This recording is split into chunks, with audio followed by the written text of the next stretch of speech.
The worst decisions ever made in Jujutsu Kaisen. This is a very hot take, but in my opinion, Jujutsu Kaisen probably became a top anime because of the worst decisions made by its characters that led one thing to another and turned the series into one amazing show. As if Yuji swallowing an entire fermented finger without water wasn't enough, a random grandma just had to summon Toji. If that even counts as a bad decision. Whether we admit it or not, there was some horrendous decisions made, and we're going to explain them all. Spoilers ahead! Starting off, let's go back to when Yuji refused to accept Sukuna's offer to perform a binding vow. I mean, obviously Yuji had his reasons not to accept that offer, but then again, if you look at it from a different angle, he would have been able to change the conditions. Instead of giving Sukuna free access to his body within 1 minute and without him even remembering it, Yuji could have negotiated with the guy and given himself really good conditions. Instead, he just chose a fight to the death, and since he lost within a second the fight started, he had no way of changing the binding vows rules. And that's only one of the 26 worst decisions ever made in Jujutsu Kaisen, and the last one is so bad and obvious that I don't know why they even did that. Now that we're done with the brawn type of guy, let's talk about the nerd who sims for that blue-haired gal. Michamaru was super smart and talented, but he was also undoubtedly super dumb for striking a deal with Mahito and Geto. Not to mention he was the reason why Chozo and his brothers were resurrected, and why the school lost Sukuna's finger when Geto's buddies infiltrated Tokyo Jujutsu High. Now, while it's true that the benefits of him striking a deal with Mahito were amazing, the cost of that decision was astronomically bad. Not only did he die 3 minutes after regaining his body, but he also got a lot of people killed when the Shibuya incident happened because of all the info he leaked. Bro didn't actually think he could beat Mahito and Geto. Another big mistake that led to so many deaths was Gojo, or possibly the Jujutsu High's decision not to get rid of Geto's body for good. In the movie, we see Geto walking away from the battlefield half dead, and Gojo ending his life after that. But this is where they messed up. Instead of getting rid of it, aka cremating it the way it should be done traditionally in Japan, they didn't. Because, hey, what could a corpse do, right? Well, apparently someone was drooling just to get their hands on Geto's corpse, and a few years later, their decision to keep Geto's body came back to bite them in the butt. And just like Mechamaru, Junpei also made the bad choice in trusting Mahito. Although, in his defense, he was emotionally vulnerable at the time after being bullied relentlessly, but still, a bad decision is a bad decision nonetheless. Because how could you trust a guy that had stitches all over his face? In the end, his decision to put all his trust towards a patch-faced freak no one else could see led to his mother's death, and eventually his death as well. Not to mention, Junpei's decision also gave Itadori mental trauma after Mahito turned him into an off-brand version of Perry the Platypus. And it didn't stop there, because the next one is sending Megumi to retrieve Sukuna's finger from Yuji's high school. Now, in other shows, as well as manga that we all love to watch and read, the first rule is never to send a rookie to retrieve an S-class item. But since the higher-ups decided to send Megumi on a finger hunt, the mission ended in the worst possible way, dragging Yuji into the whole complicated mess of the Jujutsu world. I know it was an essential part of the story, but it was still a bad decision because Sukuna's finger was super dangerous, and at the time, Megumi was a grade 2 sorcerer. They could have at least sent him with the second years. But I'm not one to hate on Gojo, but hey, I guess even the strongest can also make worse decisions too, right? Which leads us to the next one. Now, I know Geto was his dearest friend, and he was conflicted on whether to kill him or not, but let's be honest, if he hit Geto the moment they met in the station, or when Geto literally came to Tokyo Jujutsu High with a red, blue, or purple, none of the problems they had now would ever exist. Again, I know it's for the plot, but it would be much more logical to eliminate the threat while it's still small rather than wait till it becomes too complicated to deal with, which is what literally happened. Again, for the fangirls out there, I don't hate Gojo. As a matter of fact, I love it when he flexes his overwhelming strength, but that's as long as he gets the job done after flexing. Not killing Jogo when he had the chance was absolutely one of his worst decisions ever. I get he was trying to get information on the talking head, but don't you think he could have done it somewhere safer? I mean, like after fighting, he leaves the battlefield and takes Jogo's head to HQ or something. Nonetheless, not killing Jogo came back to bite Gojo hard in the Shibuya incident arc, and it led to Nanami getting killed. This next one's also on Gojo, keeping Yuji alive. Now, again, I know it's for the plot, but I have to agree with the higher-ups on this one. Their insistence to kill Yuji immediately was a very good decision. The moment Yuji showed he was a capable vessel for Sukuna was the moment he drew a big target sign on his forehead. I mean, as you can see in the later episodes, Yuji being Sukuna's vessel has done so much more harm than good to literally everybody around him. Gojo did make a great point for keeping Yuji alive as a vessel, but in the end, as the story progressed, the cost greatly outweighed the benefits. And we're not finished with him yet. Now we circle back to Gojo's #1 worst decision in this series. And for those who have not read the manga, well, cover your ears unless you want to be spoiled. Gojo had the chance and he had it in the bag. Even the narrator already announced he won the fight when he obliterated Mahoraga and Sukuna with his suicide bomb tactic.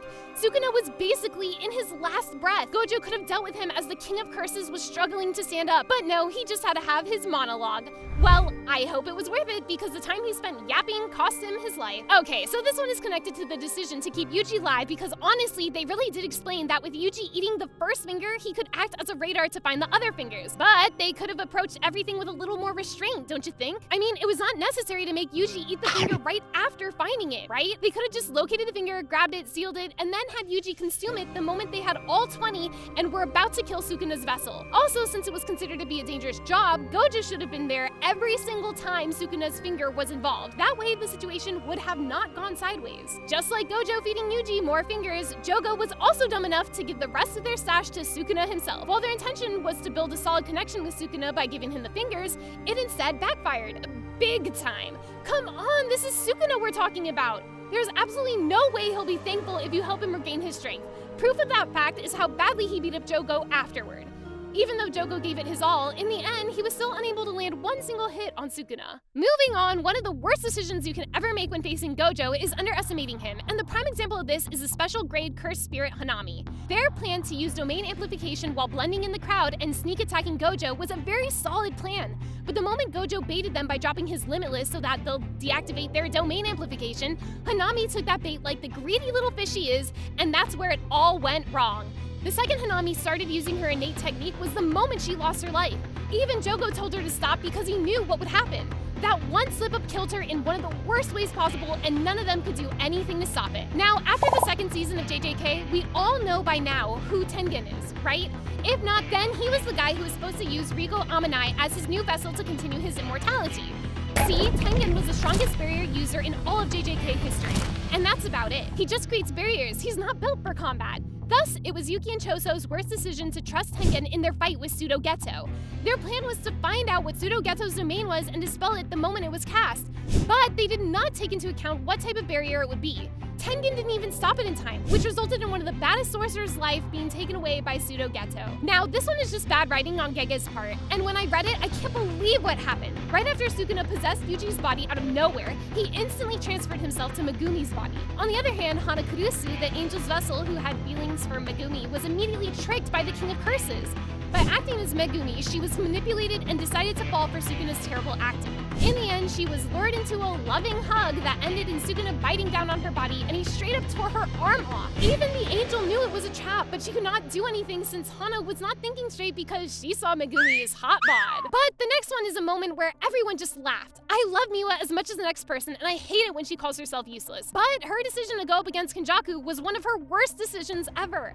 Pulling up on the scene with her new shadow-style quick-draw technique was a sight to see up until Kenjaku caught her sword like it was nothing and snapped it with his bare hands. She even had a binding vow and everything, but I think she forgot the person she was fighting was special grade and a sword's not going to change anything. And here's another dig at Miwa, and again, I don't hate her, okay? In Season 1, trying to fight Maki one-on-one was her first bad decision during her debut, because honestly, she did not look good in that fight. She was catching hands left and right from someone who did not have cursed energy. I mean, Miwa failed to realize that a non-cursed energy user was part of Tokyo Jujutsu High, not as a staff, but as a student. That fact alone should have made her reconsider her decision to take Maki on alone.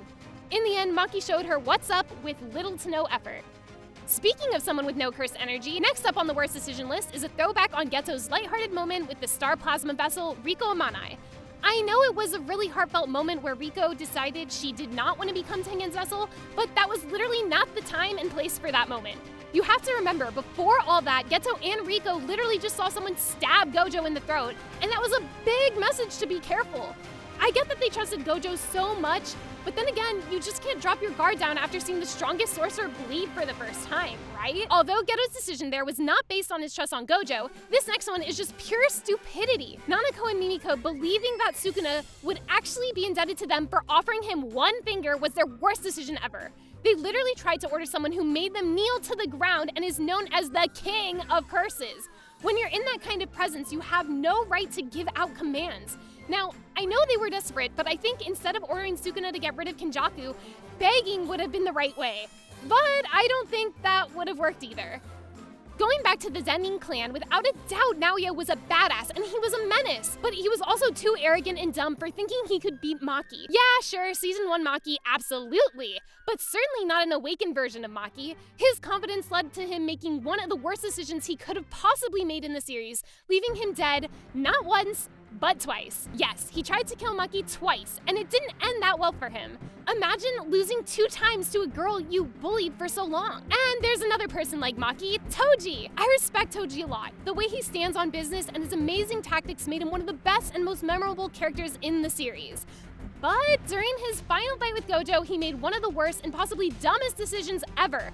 I mean, come on, the guy you thought who died by your hands is now in front of you laughing like a maniac and you don't run?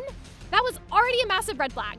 Gojo was clearly on God mode and you still want to throw hands? If I were Toji, I would have run as fast as I could without looking back since I'd already completed my task and got the money. Yet, we have another entry involving Toji, but this time, he's not the one making the bad decision. Of all the thousands of Jujutsu Sorcerer's souls Grandma Ogami could summon to deal with Takuma, Ino, during the Shibuya incident arc, they just had to summon the guy who nearly killed the strongest sorcerer.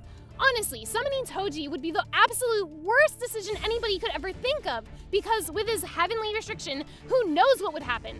But because of Grandma Ogami, now we know what happens when you summon Toji back from the dead.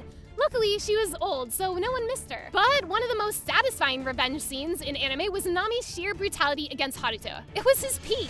Yet his worst mistake was not finishing that maniac off when he got the chance. Because he allowed Haruto to escape, the accident with Megumi happened. I firmly believe that if Nanami killed him off at the moment, then Sukuna would not have been able to take on Mahoraga, which gave him information on how that particular summon worked. But hey, seeing Nanami that angry made the fangirls drool, so I guess it was worth it. Up next, we have the overeager female side character, and even though she's badass, she made the wrong move on this one. She's basically my favorite character in the series, but one of her worst decisions ever was chasing after Mahito's clone when it ran away. Mind you, before that, she already knew how deceptive and dirty Mahito was whenever he fought against anybody, and how he was special grade. In the end, because she so badly wanted to prove that she was strong enough, she got caught in Mahito's web and died in front of Yuji. You know there's something wrong with the Zen'ins when they've been included in this list for so many times. Oki Zen'in's decision to try Maki and Mai may as well have been a death sentence for the whole clan. Or maybe he could have dealt with them himself instead of letting the cursed spirits devour the twins' bodies in the basement. But thanks to this course of action, Mai died and used this to strengthen her sister Maki. Then, moments later, a calamity for the entire Zen'in clan was born. Next thing we see is an awakened Maki who is oddly similar to Toji, rampaging and killing everybody who carried the Zen'in blood in their veins. And her first victim was Ogi himself. And as we all probably know, Kashimo was an ancient sorcerer who made a binding vow with Kenjaku. Later on, he was reincarnated during the Culling Games in hopes that he would be able to fight against Sukuna, which eventually happened. But one could argue he could have approached the fight with more preparation instead of just rushing in without a plan. And it's safe to say he wasn't living up to anybody's expectations. He practically didn't survive for at least 5 chapters. And to finish off this list, we have one of the biggest and worst decisions ever made in the entire series. Leaving Sukuna's finger unattended in a box in Yuji's school has got to be the dumbest thing ever. Jujutsu sorcerers know how dangerous the fingers are. Gojo explained later in the series that destroying them was pretty much impossible. So why in heaven's name was it left unattended in a school full of curious and chaotic teenagers? If they had taken an extra amount of care in storing those things, the incident that dragged Yuji into the rabbit hole filled with death and sorrow would not have happened. If it wasn't for all these dumb decisions, none of the heartbreaking stuff would have ever happened to all the characters. But we wouldn't have gotten a banger anime as well. Now, I know full well that we were done for the sake of the plot and that it was necessary for the characters' growth. I just think some things could have been done in a better way. But what do you think? Did we miss any more of the worst decisions in the series? Let us know in the comments, and if you like this video, check out this next one where I create the strongest character in My Hero Academia.